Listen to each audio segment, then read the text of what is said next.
around you. You are probably sitting near a silhouette.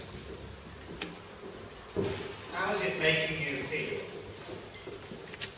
The 9 silhouettes with us today represent men from this area who gave their lives in the Great War.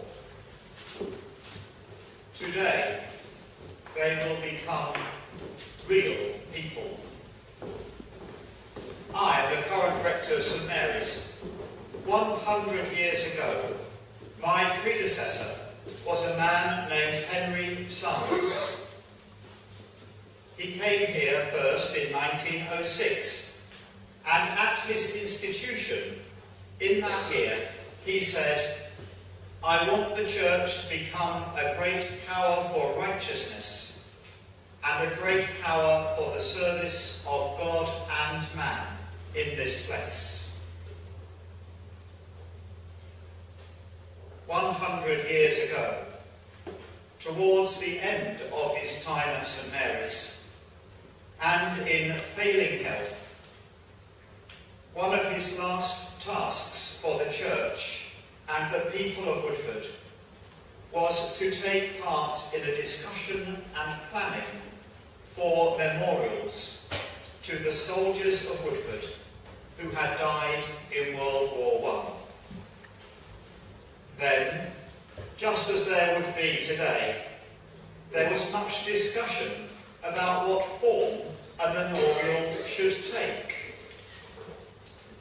Some argued for living memorials, playing areas for children, or a children's hospital, as well as a stone memorial. There was discussion about whether it should be in church grounds or have religious symbols, and much thought about whether any memorial should have names on it. In the end, among other tributes, the war memorial you see now in front of the church was erected, along with a stained glass window, and also a plaque with names on the side of the church, and with these words: "To the glory of God, and to the honour and abiding memory of all men from the parish of Woodford who gave their lives for the country in the Great War." The legacy of Henry Sanders is still with us. The window was shattered in the church fire of 1969 and partially reassembled and hung in the side chapel. The plaque with many names is now on the outside of the church. From that plaque, and from other memorials in Woodford, come the names of the many young men of Woodford whom we honour today.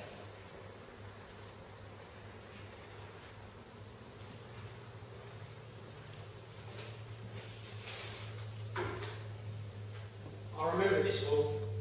I think it was about 5 when it was open. But I do remember a dance here just before the war started. I'm a French Bradford, by the way. Like many people in my age, we weren't really sure if there was going to be a war, so we did what most young people did, and was have some fun while we could. I remember I met a girl at the dance. We went out the back door to look at the moonlight. I would have asked to walk her home, but her brother was there. Funny, can't even remember her name now. Woodford has changed a bit though. Woodland Village is the first home I remember. I see it as an estate agents now. I remember my father telling me that a well-known local poet had lived there before us. There were four children of us there, all boys. I'm just glad none of the others were old enough to join up when the war started. I see Bancroft School is still here though. I went there for a while with my brother Bobby. But I had the best time I went to St Saviour's College at Hardingly, near Hayward's Heath. We weren't far from the coast, so when we got to go swimming at the weekends, and there was plenty of space to play cricket and tennis. I was also very proud to be able to join the officer training course at the college, but I didn't think any of us would ever have to use our training for real. I enjoyed coming to Woodford especially after my whole family moved to 68 Garden Road, just up the road from Kent. The house was called Waterstone. I never knew why. I see that house is still there. Maybe you know the people who live there now. Maybe we're here tonight. I sometimes wondered who might come on. It was a happy house, but rather crowded. My family kept growing. By the time I left for St. Saviour's, there was 8 children altogether, including some of the other by then. It was always good to see who was at home when I came back for the holidays. It was inevitable that I would join a bank when I left for school. My father worked in a bank all his life, and I was good with figures. It was a decent, steady job, but I must admit a little bit dull. Though I never admitted that to my father. But it was nice to work in London, each travelling home after meeting friends after work. So maybe I was just a little too anxious to join up when the war started. Don't get me wrong, I wanted to serve my country, and I knew we were doing the right thing. At first, it was a little bit of an adventure. I got to Malta, Egypt, before we ended up in France, on the Somme, near a place called Concord. I was an officer by then. Okay, just a second lieutenant. It was a start. We were briefed on the evening, 30th of June.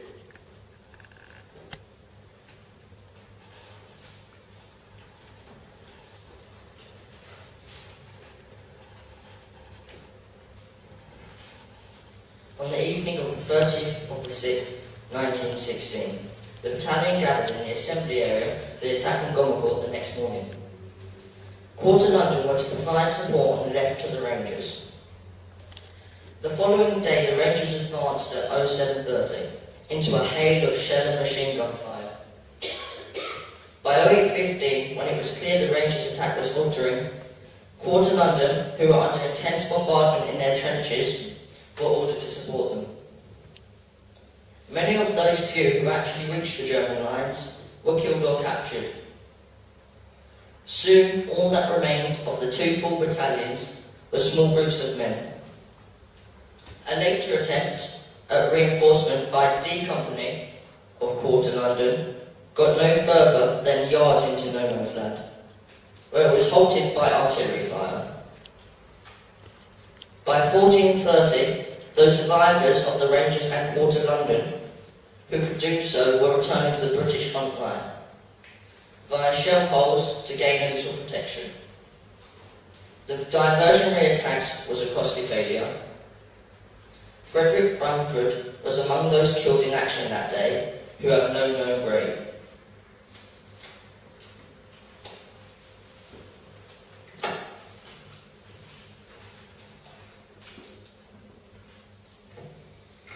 This poem was written by Edward Dowson, who lived at 3 Woodland Villas, Frederick's first home.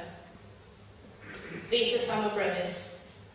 They are not long, the weeping and the laughter, love and desire and hate. I think they have no portion in us after we pass the gate. They are not long, the days of wine and roses. Out of a misty dream, our path emerges for a while, then closes within a dream.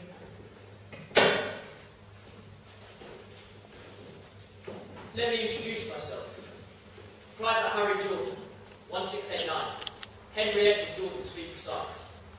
You'll see my name on the Roll of Honour at Derby Road Methodist Church.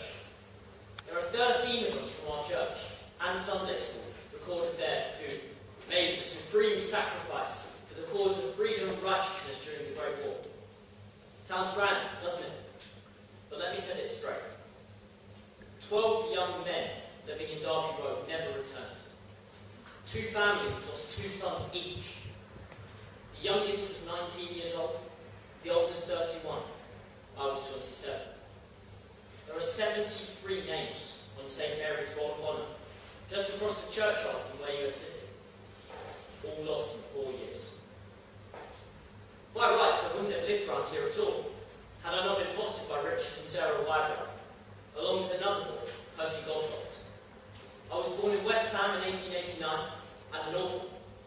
The Wybrows had 3 children of their own, Lucy, James and Claude. Dad was a lamplighter for the Gas, Light and Coke Company, and Ma was the keeper of the Wesleyan Chapel. Percy and I both worked as commercial clerks for the Indian merchants. Naturally, I was brought up a staunch Methodist Times was kind enough to note in my obituary that I had excellent punctuality and achieved perfect attendance during my 10 years at Churchill School, which I've been awarded medals. I see they've pulled the old school down. I hope they kept the logbooks. I was a Sunday school teacher, an assistant scoutmaster of the 9th Troop.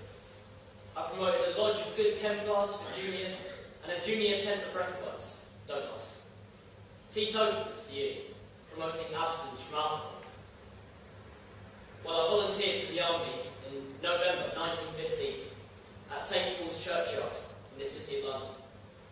My country needed me, they said, and I was sent to France the following March. On the 9th of July, my battalion, the 10th Brigade Royal Fusiliers, was camped at Alberta and subject to heavy shell. One shell struck a dump of 50,000 hand grenades, and the resulting explosion killed one man, wounding one officer and 2 of other ranks. We moved forward the next day to occupy trenches in the La Moselle area of the Somme.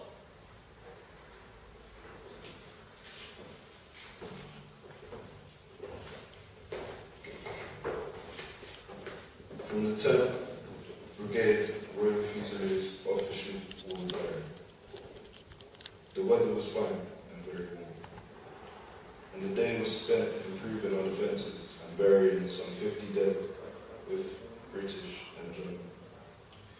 We had captured a large German first aid post, 2 stories deep, which we cleared with considerable difficulty. This dugout, in which we found many dead and wounded Germans, and also some British, became a vital British first aid post. It continued to be heavily shelled and was a place of extreme danger. During the evening, at about 7 p.m, our company was pushed forward to relieve the rifle brigade who had been attacking in front of us, so the remnants of the 13th Rifle Brigade fell back into our support trenches as we moved forward. On this day, 5 were killed, 57 were wounded, and 2 missing. Among those killed was Harry Jordan, who was buried in the military cemetery at Beacourt, close by.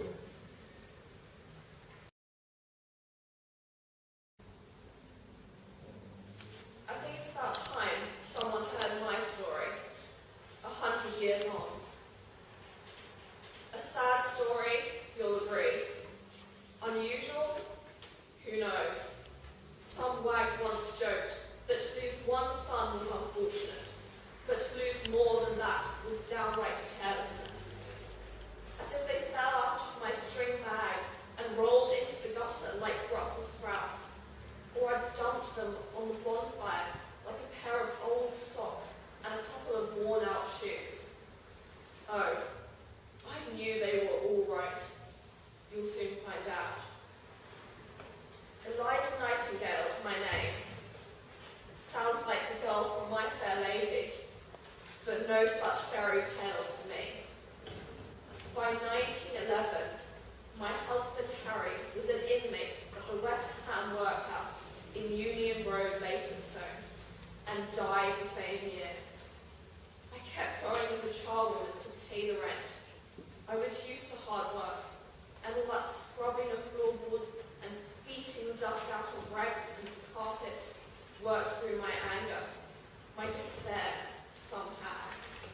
I could sleep at night, worn out, too exhausted to care, and then start all over again the next day, and the next.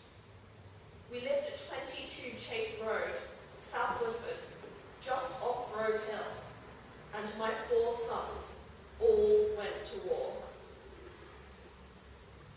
Charlie was a vanguard on the Great Eastern Railway, then a regular soldier in Chatham when war broke out in 1914. He became a lance corporal in the Essex Regiment.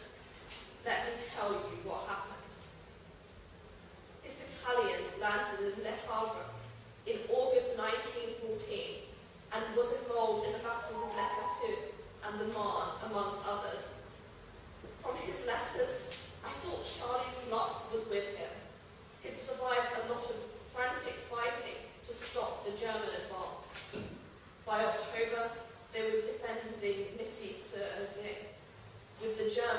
entrenched only 350 yards away. There was a lot of sniping and shelling, by all accounts, but I knew Charlie could handle it. Then we got the news.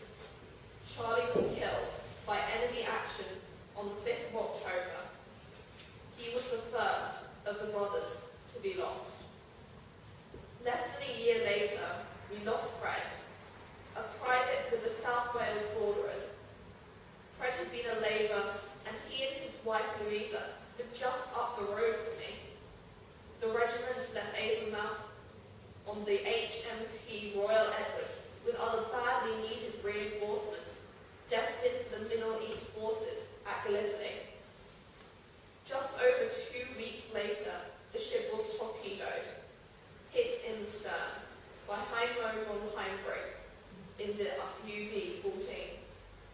Fred was one of many soldiers lost when the Royal Edward sank, reportedly within 6 minutes of attack on the 5th of August, 1915. Barely a month later, we got news that James was missing in France. Jim and his wife Laura also lived in Chase Road. Although they had only been married 4 years, they already had 3 sons. Jim was a rifleman with the King's Royal Rifle Corps, and he'd already seen service in the Boer War. So he was 33 when he enlisted at Finsbury Park in 1914. On 25th of September the following year, his battalion launched an attack near Fulham during the Battle of Loos. Laura received a letter from one of his colleagues to say he was seen to fall early in this advance, but received no more information. After a while, she sought advice from the army.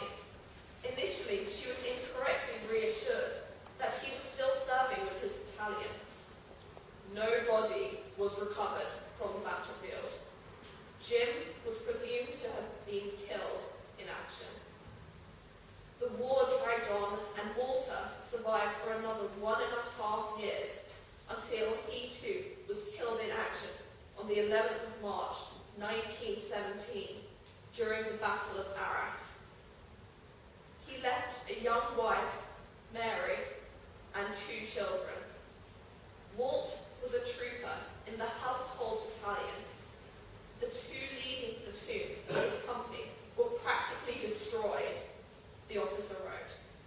That's how I felt, practically destroyed by so much grief and loss in 3 short years. By then, the neighbours were avoiding me, like I was some kind of disease they might catch, or I might put a jinx on them. Can you catch death? I've often wondered that. The way they looked at me, I could see they were thinking it too. My 4 sons, 2 buried in named graves, 1 drowned at sea, 1 killed in action, with no body found. Their country sent them to war, and they never returned. 2 graves, Paris and northern France. 2 memorials at Luce and Helens in the Aegean. At least they got to see the world, I suppose. And their father never knew. God rest his soul, it would have broken his heart. Charles, 21 years old. Frederick, 29. James, 34. And Walter, 26. Their names are on the wall at the side of the church. Perhaps you'll stop by and look for them one day. All nightingales. I lost 4 sons in the war, but no more. You see, I had no more sons to give. The falling leaf. Today, as I rode by, I saw the brown leaves dropping from their trees in a still afternoon, where no wind whirled and whispered in the sky,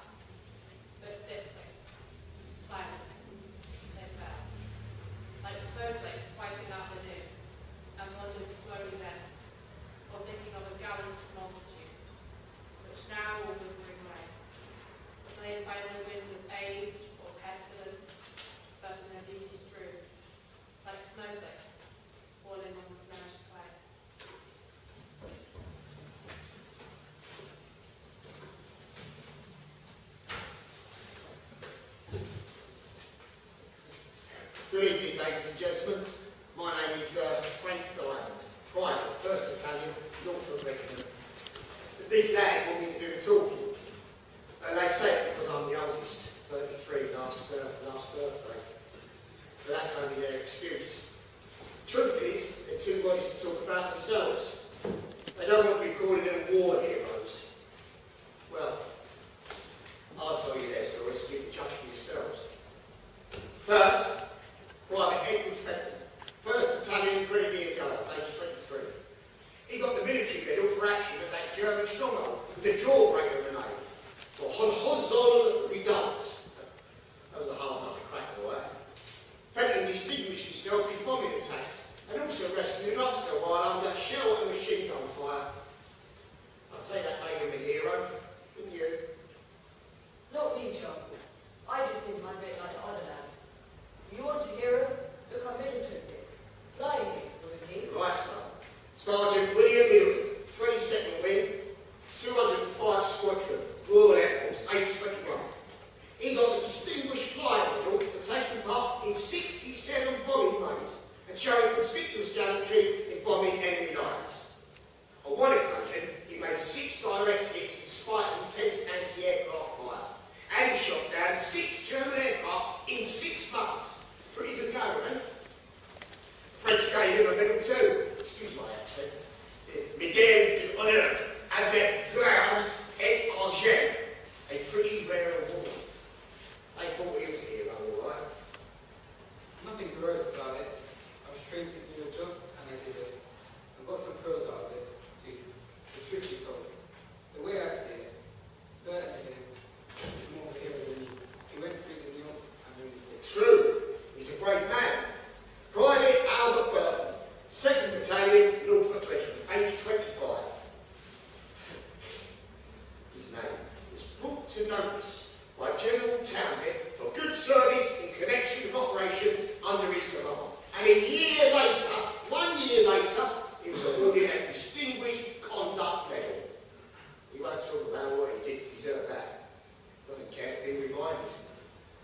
But I'll give you a fair outline. He fought in Mesopotamia, got wounded and was captured by the Turks at Kut after a 5-month siege. The troops were forced marched through the desert, and the treatment they got from the guards was brutal to say the least. Whipped, beaten, half-starved, parched with thirst and left for dead if they collapsed with exhaustion or sickness.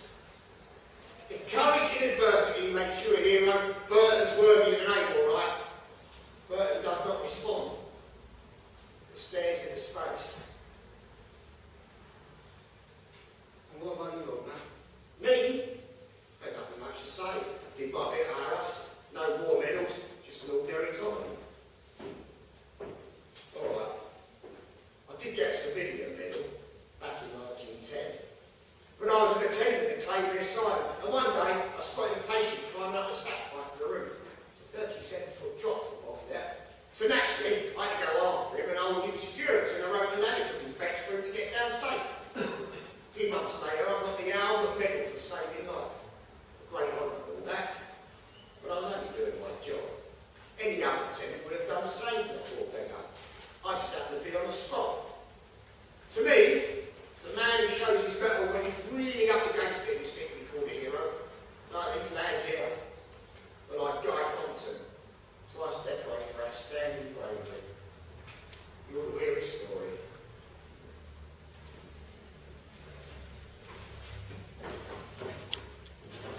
My story is a bit different to the other tonight. I was survived the Great War.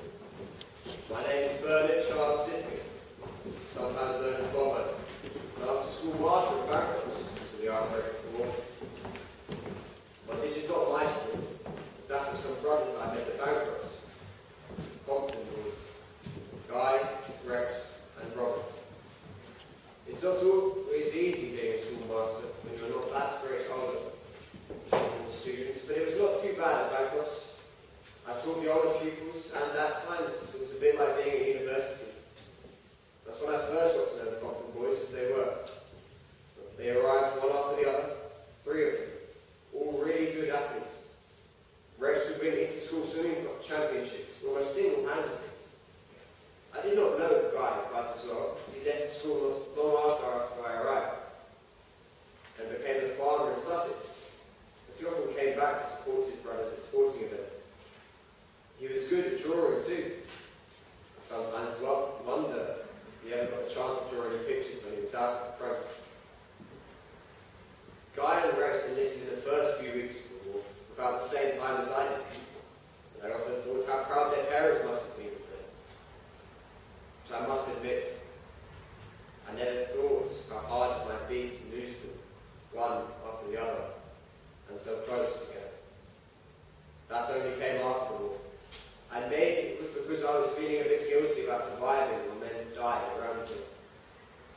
And news came almost daily, it seemed, about bankrupt students dying in the horrors of those European fields.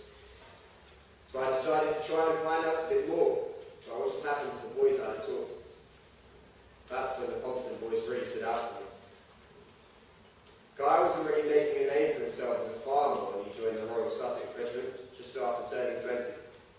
He was awarded the Military Medal for Gallantry and Devotion in bringing back a wounded comrade from France, and then was posted to the Somme front. He was awarded the Distinguished Conduct Medal. The citation read, For conspicuous gallantry during operations, Sergeants Compton and Green pushed forward through uncut wire and heavy machine gun fire into the enemy's trench, organised a bombing party and cleared 100 yards of trench, accounting for many of the enemy. Then they consolidated the position won. They set a fine example. Apparently, Guy visited Paris in the summer of 1917 and probably saw his parents for the last time. He was back in France by the end of July and was killed by what might have been a stray shell. This is what they wrote to his parents. The following night, this gallant officer was waiting for some heavy shelling to cease. And when his sergeant major said that it was quiet, he went up the steps of the dugout, and a few seconds after getting out, he was instantly killed with his sergeant by one single shell. There had not been one for 5 minutes previously, and there was not another for a very long time afterwards. His captain added, A more gallant lad, I'm sure, I have never met. Nothing was too much trouble for him. He endeared himself to the men to an extraordinary degree, and the whole company will miss him. I had a cross erected where he fell. so much of the war was like that. Whether you lived or died often seemed down to luck. But there was a sadder twist. Rex. Guy's brother was still a bankruptcy when the war started. He joined the Essex Regiment not long after his 17th birthday. He was in Gallipoli in the early part of the campaign, but ended up on the Western Front as an acting captain, close to where the Royal Sussex Regiment was based. Apparently, when Rex heard this, he managed to get to their position to pay Guy a visit, only to be told that he had died 2 days before. I can't imagine what that must have felt like, and maybe had something to do with what happened just 3 weeks later. Rex volunteered to lead a raiding party into no man's land, but was killed trying to get some of his men to safety. His company commander wrote back to his parents. Rex came to my company not very long ago as my second in command and endeared himself to us at once. He was loyal to a degree and the most golden-hearted of fellows. I cannot speak highly of his gallantry during all times. I cannot speak too highly of his gallantry during all times, and particularly in the attack itself. He was fearless to a complete disregard of danger, and all who saw him then speak in the highest terms of his courage. Unfortunately, the attack was caught by heavy machine gun fire, and Rex was killed instantaneously. But his last action, before being hit, was an effort to get safety to his men, which was largely successful. may in time soften the blow to reflect that he died in a gallant attempt to perform a very difficult deed, and that his example is considered by us to reflect credit on a fine battalion. We were very fond of Rex. He was always full of good cheer, extraordinarily brave, and a splendid leader of men. The battalion loses in him an officer and a gentleman. I never found out much about Robert, the youngest brother, as, like me, he was a survivor. But he must have been quite like me. He won the military cross. Some consolation for his parents, I suppose. Especially as they never got to bury either of their sons. Guy's cross never survived the rest of the war, and he and Rex both have their names on the Woodford Memorial. I wonder if the blows were ever softened for his parents, though it was lovely to hear that they presented a cup to Bangkok School swimming competitions. The Compton Cup. It was called in memory of Guy and Rex. That helps me to remember the way they were before the war. Athletic and happy students. Ordinary people who did some extraordinary things.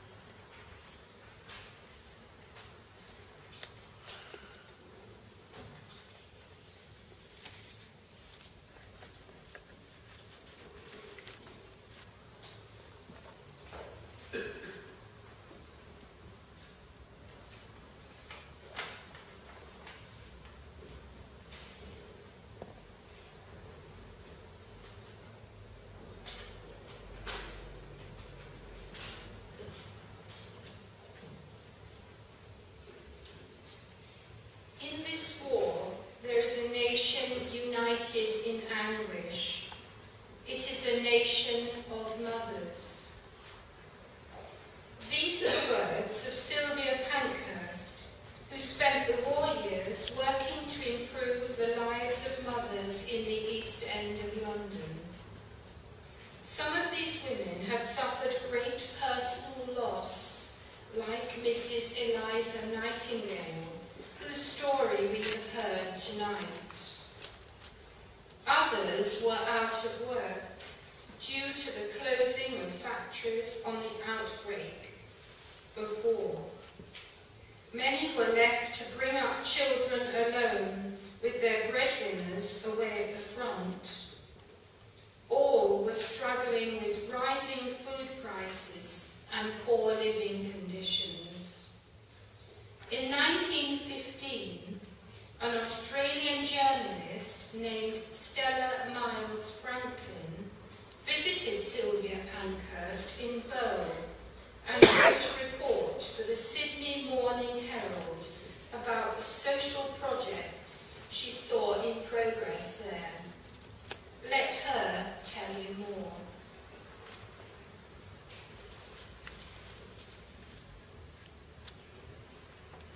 I met Sylvia at the dilapidated house she was sharing with colleagues from her East London Federation of Suffragettes. Seeing that I was shocked by her comfortless surroundings, she assured me cheerfully that Bow was a good place to live. In Kensington and Chelsea you get bricks and mortar, she said. But here, we all know each other, and it's very friendly. I soon found out the truth of this. Sylvia was the driving force behind the enterprises, but they could not have succeeded without the spirit of comradeship and cooperation that prevailed in the neighbourhood. Our tour began at the cost-price restaurant Sylvia had set up to combat the problem of hunger. Here, nourishing meals could be bought for tuppence, or supplied free to the most needy. It was a communal effort. Local tradesmen gave their services free to fit up the premises.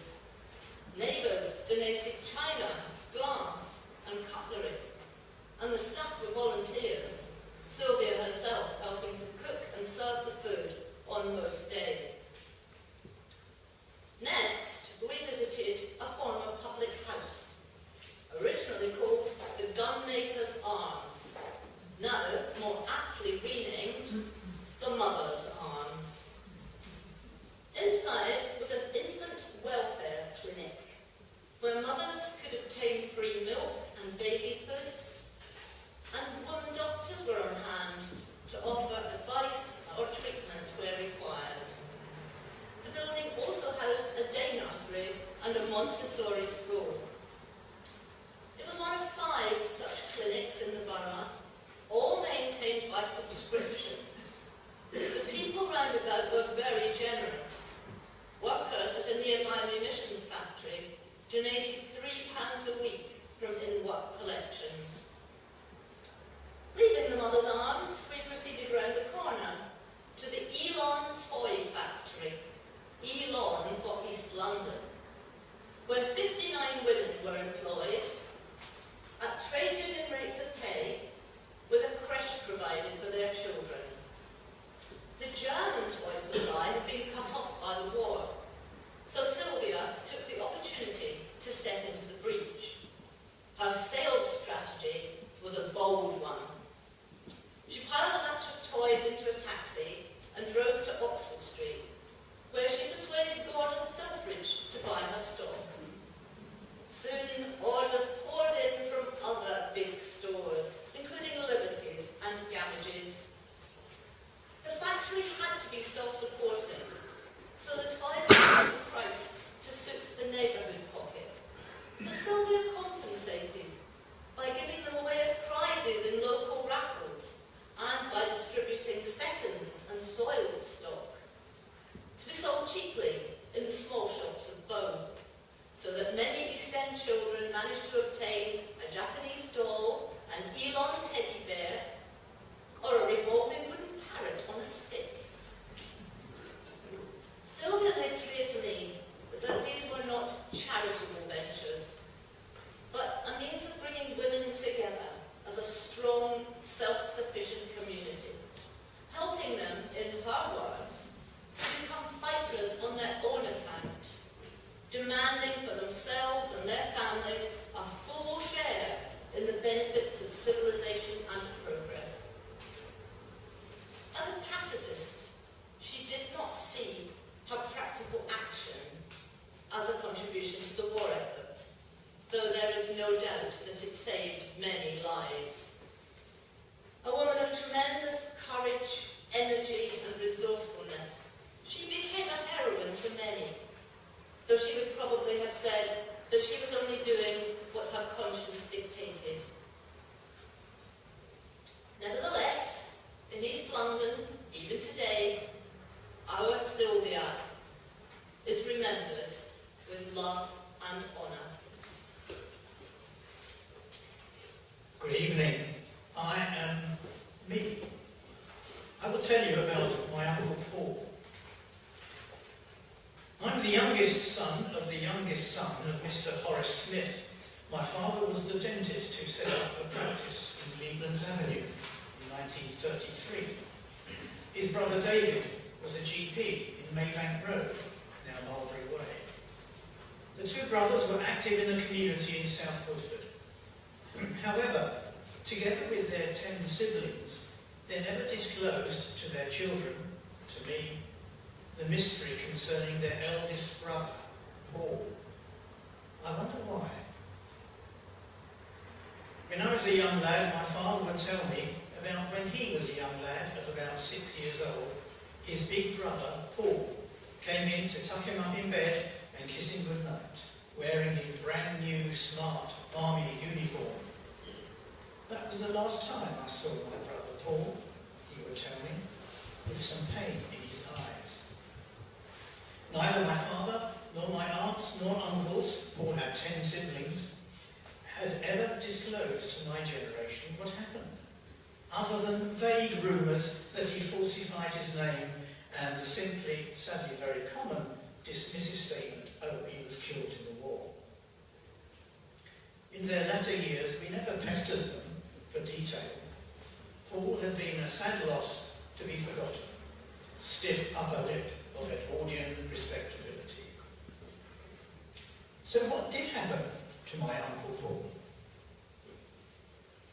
Paul was the eldest son of a family of 11 surviving children. His father, a senior clerk for the Corporation of London. His mother was a German-speaking Swiss lady. Both his parents were strong Calvinistic Christians. The family home was just back here in Malmesbury Road. Young Paul left Bancroft School in in 1914 and started an apprenticeship with AEG in Walthamstow. And the declaration of war with Germany and the call for enlisting was obviously a strong pull for a fit young man. And no doubt with the encouragement and comradeship of fellow Bancroftians, he enlisted in 1914 at Finsbury Barracks with the 13th Rifles. In his application, he declared himself as Paul Rudolph Smith, aged 19 years. And he swore by Almighty God that everything in his application was true. In fact, he was only 17 years, 2 months. Thousands of underage teenagers did likewise. But he was broad-chested, 5'6" tall, and probably no questions were asked. He was sent to Winchester for training. 2 months later, he was officially admonished for being absent from parade 8 o'clock in the morning of 6th of February. A fortnight later, he was formally discharged as unlikely to be an efficient soldier. A rather bland expression. Maybe this was a tactful way of dealing with teenagers who had falsified their ages and would by law otherwise have been court-martialed for making false declarations. So he was discharged. Mid-February 1915, having served only 10 weeks. 2 weeks later, however, he enlisted again. This time to the 5th Battalion of the London Rifles, still underage. And this time he was enlisted as Percy Randolph Smith. Same initials, but a new identity. He was posted to the Western Front in May of 1916 and was providing cover for those digging trenches outside the village of Ebutin, a few miles south of Arras.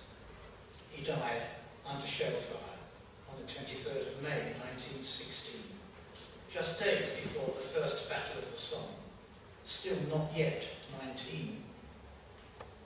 Records show the map of the trenches and one eyewitness who wrote, "The Royal Engineers and the London Rifles were working at Trench Z in advance of the existing front line. Later in the day, I was riding along the lane from the village towards Trench Z. Suddenly there was a loud muzzle of gunfire and shells ahead over that trench. The sky was alive with flashes of considerable uproar. 2 horses from Trench Z bolted, and the firing continued for some time." There were 2 fatalities recorded in the field diary that day. One of them was my Uncle Paul. Like all those who were lost in those hellish conditions, he was formally buried in the War Graves Commission cemetery in Ebutin. He had been there for 100 years, without, as far as any of us can ascertain, any family members never having been to visit the site. That is, until November 2016. On a cold and wet morning, 9 of Paul's nephews and nieces, including myself, visited the military cemetery in Ebutin, just a few hundred yards from Trench Z, where he fell. There, we quietly paused at his grave and laid a wreath together and read some war poems. He died 25 years before most of us were born, but we now feel we truly knew him, albeit in his death. Although the formal War Office request for instructions as to his Star Medal was sent to the right father, who had now moved to Herman Hill, the evidence of Paul's alias had been strong but circumstantial. The local paper obituary picture was also the right one. The final evidence was found that fully proved the story. The piece of evidence was the effects list from the regiment, which shows a war gratuity of £3, 6 shillings and 4 pence for Percy Randolph, alias Paul Rudolph Smith. With the help of the excellent research by the retired history master at Bancroft School, the family was able to unravel this story. As his nieces and nephews, we heard little of this story when we were younger. Maybe because there's an element of disgrace felt by the parents. We believe they were both pacifists, and maybe his mother, my grandmother, had German connections, so the very idea of their eldest son falsifying his age and his name in order to fight Germany may have been too much for them. Rather than expressing pride in their son's valour, maybe they were more ashamed. None of us know exactly how we would cope if our children broke through our dearest taboos, however well intentioned and concerned they were for national security.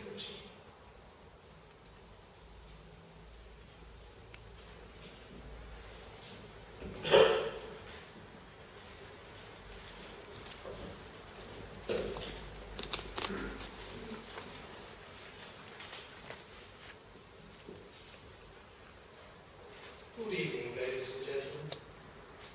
My name is Dominic. Father Dominic DeVas, OFM. I have to say, I was a little surprised to be invited here to speak to you, as my part in the Great War was, well, infinitesimal. But like many an elderly gentleman, I welcome the opportunity to reminisce. From 1915, I served as an army chaplain in France and France. My service began rather inauspiciously when I lost my luggage at Braun and did not see it again for a fortnight. As a consequence, I arrived in my first posting with only a haversack and the clothes I stood up in. Quite fittingly, one might say, for a Franciscan. Well, once the army had determined what to do with me, I was attached to the Gloucester and Worcester Brigade, later being transferred to the Royal Munster Fusiliers. My primary role was to share the love of God, which sustained me through that hard, strange time. And one longs to hope, were not without some helping influence to those with whom my days were spent. Of course, I had practical duties too, including at times issuing the rum ration, which made me rather popular. As in my innocence, I was rather overgenerous with treasures. Well, in speaking of my life during those 3.5 years, I shall not dwell on the horrors, but rather recount to you some of the impressions which come to my mind when I think of the war as I knew it. I think of night prayers on the eve of battle, of saying Mass in a village church which had been turned into a dressing station, of hearing confessions in a rough woodland shelter with guns sounding behind us in a deafening roar. And I think of Christmas worship in a church army hut, followed by a festive meal before the battalion went up the line, and of Easter 1918. Yes, Easter Sunday, when Mass was attended by unusually large numbers, especially of the artillery, prior to setting off that same evening, bound for the south and battle. And I think of lighter things, such as the splendid Scotch dinner which included a haggis ceremonially introduced into the mess by 2 pipers who continued to play throughout the proceedings, gradually deteriorating as they succumbed to generous draughts of strong drink, until their final lament became a mere medley of weird, discordant sounds. But most of all, I think of the men.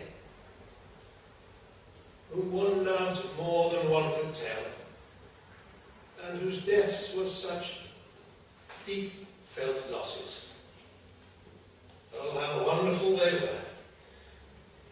Patient, plodding, soaked with rain and mud, trudging from one cheerless abode to another, living out so often the brief months of a hard life, and valiantly closing it in blood. Their language, which shocked so many, was as meaningless and harmless as it was too often filthy, and their very blasphemies were pathetic. I remember once, on a wet night on the Somme, passing a working party carrying duckboards. And in the darkness, I knocked against one lad and heard him mutter to himself, "Jesus wept." Well, what can one think of that? Not sheer blasphemy, rather the unconscious recollection of old words remembered from long ago. A prayer, though he did not know it, and a peculiarly apt one in the circumstances. Well, I cannot end without mentioning the inestimable friends I made among men and officers. To know them was a real privilege, and to live with them a real pleasure. Their memory remains with me as a sacred possession. In all too many cases, their deaths came to me as an irreparable loss. To them, and to all who perished in that terrible war, I pay heartfelt tribute tonight.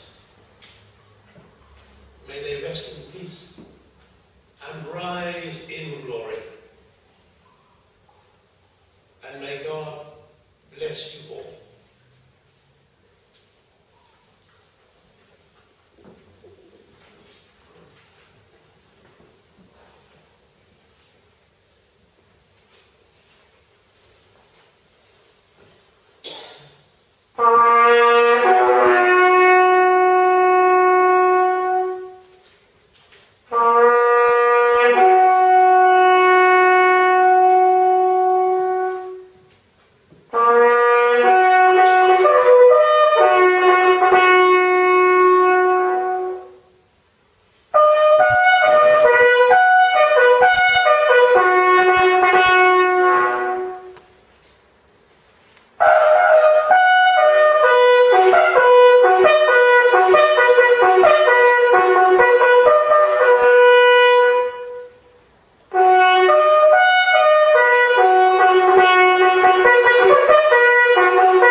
They shall grow not old, as we that are left grow old. Age shall not weary them, nor the years condemn. At the going down of the sun, and in the morning, we will remember them.